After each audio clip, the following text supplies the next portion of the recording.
ધોરણ 6 પ્રકરણ 1 ચાલો ઇતિહાસ જાણીએ. તમારા છઠ્ઠા ધોરણના અભ્યાસમાં સામાજિક વિજ્ઞાનના એક રસપ્રદ વિષય ઇતિહાસ વિશે આપણે જાણીશું. સમાજ વિજ્ઞાનો આપણને મનુષ્યના સામાજિક વિશ્વથી માહિતગાર કરે છે. તે ભૂગોળ, અર્થશાસ્ત્ર, સામાજિક પરિસ્થિતિ અને સંસ્થાઓ, રાજકીય પ્રવૃત્તિઓ અને સંગઠનોની જાણકારી આપે છે.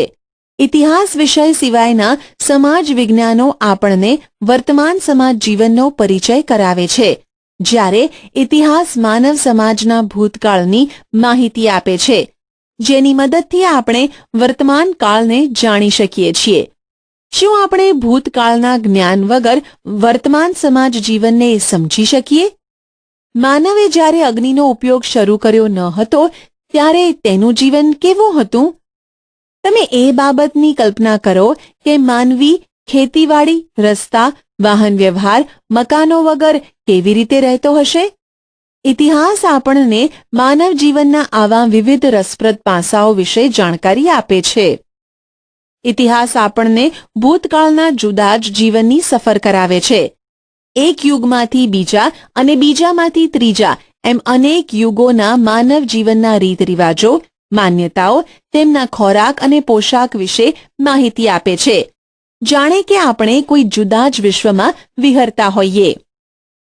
આપણે ભૂતકાળના માનવ સમાજનું અધ્યયન શા માટે કરવું જોઈએ એવો વિચાર તમને આવતો હશે. ઇતિહાસ માત્ર ભૂતકાળની જ બાબતો સાથે સંકળાયેલો નથી, તે વર્તમાન કાળની વ્યવસ્થા સાથે કડીરૂપ છે. આપણા પૂર્વજો કેવા હતા? તે ક્યાં રહેતા હતા? શું ખાતા હતા? તેમના જીવનની અનેક મહત્વપૂર્ણ બાબતોની માહિતી આપી ઇતિહાસ આપણને માનવીના જીવનમાં આવેલા પરિવર્તનોથી માહિતગાર કરે છે. ઇતિહાસ જાણવાના સાધનો સ્ત્રોત. ચિંતને વર્તમાનપત્રમાં વાંચ્યું, ગુજરાતના કચ્છમાં 4000 વર્ષ જૂનું શહેર મળી આવ્યું. તેને આશ્ચર્ય થયું. આપણે કેવી રીતે જાણી શકીએ કે આ શહેર 4000 વર્ષો જેટલું જૂનું છે? તે કોણે અને કેવી રીતે બાંધ્યું હશે? ત્યાંના લોકો શું ખોરાક ખાતા હશે? કેવા કપડાં પહેરતા હશે? પ્રવૃત્તિ. તમે ભારતના નકશામાં નર્મદા નદી શોધી કાઢો. હજારો વર્ષો પહેલા નર્મદાના કિનારે માનવો વસતા હતા. આપણે ઇતિહાસ કેવી રીતે જાણી શકીએ? ઇતિહાસ જાણવા માટે આપણી પાસે જુદા જુદા સાધનો છે. 1. તાડપત્ર અને ભોજપત્ર. પ્રાચીન સમયમાં માનવી લખવા માટે તાડપત્ર કે ભોજપત્રનો ઉપયોગ કરતો, જેને આપણે હસ્તપ્રત કહીએ છીએ. તાડપત્રો એટલે તાડ વૃક્ષના પર્ણ પર લખાયેલી હસ્તપ્રતો અને ભોજપત્ર એટલે હિમાલયમાં થતા ભુર્જ નામના વૃક્ષોની પાતળી આંતરછાલ ઉપર લખાયેલ હસ્તપ્રતો. તાડના પર્ણ પર અને ભુર્જ જેવા વૃક્ષોની છાલ પર તેઓ હસ્તપ્રત લખતા. તેમાંથી આપણને તેમની ભાષા અને જીવન જીવવાની પદ્ધતિની જાણકારી મળે છે. આવી અનેક હસ્તપ્રતો મળી છે. તાડપત્ર અને ભોજપત્ર પર લખેલી હસ્તપ્રતોમાંથી ભારતના પ્રાચીન યુગના માનવી વિશે આપણને માહિતી મળે છે. ભોજપત્ર અને તાડપત્ર. આવી હસ્તપ્રતો મંદિરો અને મઠોમાં સચવાયેલી છે. તેમાં સંસ્કૃત, પ્રાકૃત અને તમિલ ભાષામાં લખાણો મળે છે. કવિતા, નાટકો, વાર્તાઓ અને મહાકાવ્યો પણ તાડપત્ર અને ભોજપત્ર પર મળી આવ્યા છે. તે પોથી સ્વરૂપે પણ સચવાયેલી છે, જેમાં ધાર્મિક રીત રિવાજો, સામાજિક માન્યતાઓ, રાજાઓની જીવનશૈલી, વિજ્ઞાન, શિક્ષણ, દવાઓ, પ્રાણીઓ વિશે મોટા પ્રમાણમાં માહિતી મળે છે. 2. અભિલેખો. શિલાઓ અને પથ્થરો પર કોતરેલા કે લખેલા લેખ અભિલેખ કહેવાય છે. આપણે અભિલેખોમાંથી પણ ઇતિહાસ જાણી શકીએ. ઘણીવાર તે ધાતુ પર પણ મળી આવે છે. રાજા પોતાના આદેશો શિલાઓ પર કોતરાવી પ્રજા સાથે સંવાદ કરતા હતા. પ્રાચીન ભારતના અનેક રાજાઓ અને રાણીઓએ તેમના રાજ્ય, વિજય, ધર્મ અને સંસ્કૃતિની માહિતી આવા અભિલેખો પર અંકિત કરાવી છે. આવા શિલાલેખો અને અભિલેખો પર લખાયેલા લખાણો લાંબા સમય સુધી ટકી રહ્યા છે. અશોકના શિલાલેખો ખૂબ જ જાણીતા છે.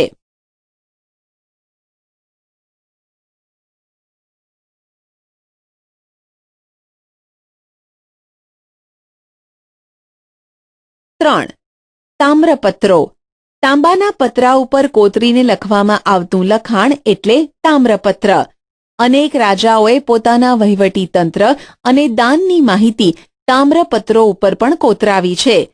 ગુજરાતમાં આવા તામ્રપત્રો મોટી સંખ્યામાં મળી આવ્યા છે, જેમાંથી રાજાના નામ, તેના ધર્મ, વહીવટી તંત્ર અને દાન ધર્મની વિગતો મળે છે.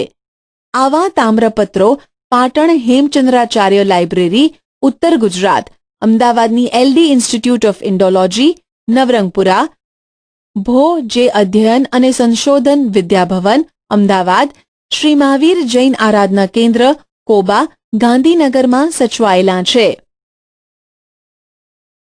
સિક્કા. સિક્કા પણ ઇતિહાસ જાણવાના અગત્યના સાધનો છે. સિક્કા પર રાજાનું નામ, તેના ધર્મ, સંસ્કૃતિ વગેરેની તથા તેના સમયની માહિતી મળે છે. ભારતમાં ઈસવીસન પૂર્વ 5મી સદીના પંચમાર્ક સિક્કા મળી આવ્યા છે, જે સૌથી જૂના સિક્કા છે. આ સિવાય ગ્રીક રાજાઓ, મૌર્યકાળ અને ગુપ્ત યુગના અનેક સોના ચાંદી તાંબાના સિક્કા જે તે રાજ્યની સામાજિક, ધાર્મિક, આર્થિક અને રાજકીય માહિતી આપે છે. પંચમાર્ક સિક્કા. ધાતુના ટુકડાઓને છાપ ઉપસાવવા બીબામાં મૂકી દબાણ આપી બનાવાતા સિક્કા પંચમાર્ક સિક્કા તરીકે ઓળખાય છે.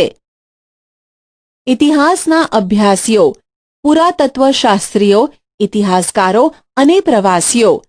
ઇતિહાસ એટલે કે માનવ સમાજનો ભૂતકાળ જાણવા આપણને પુરાતત્વશાસ્ત્રીઓ, જેને અંગ્રેજીમાં આર્કિયોલોજિસ્ટ કહેવાય છે, તે સંશોધન કરીને માહિતી આપે છે.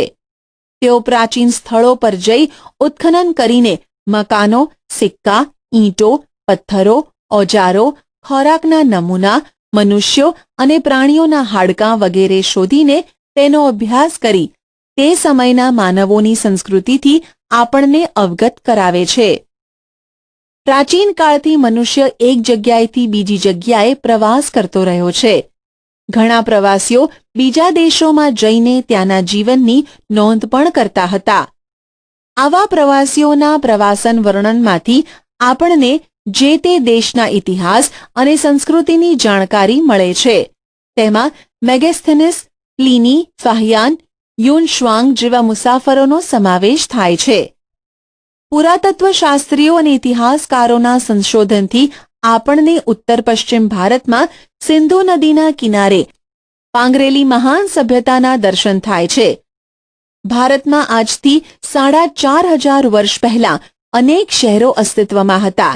એ જ રીતે ગંગા નદીની આસપાસના ક્ષેત્રોમાં આજથી 2500 વર્ષ પહેલા ઘણા બધા શહેરોનો વિકાસ થયો હતો, તે પણ જાણી શકાય છે.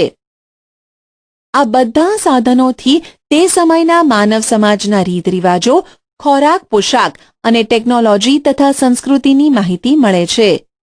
ભારતના અનેક શહેરો અને ગામડાઓ શોધી તેમણે આપણને કપાસ, જવ, ઘઉં ઉપરાંત તે સમયના પ્રાણીઓની માહિતી આપી છે.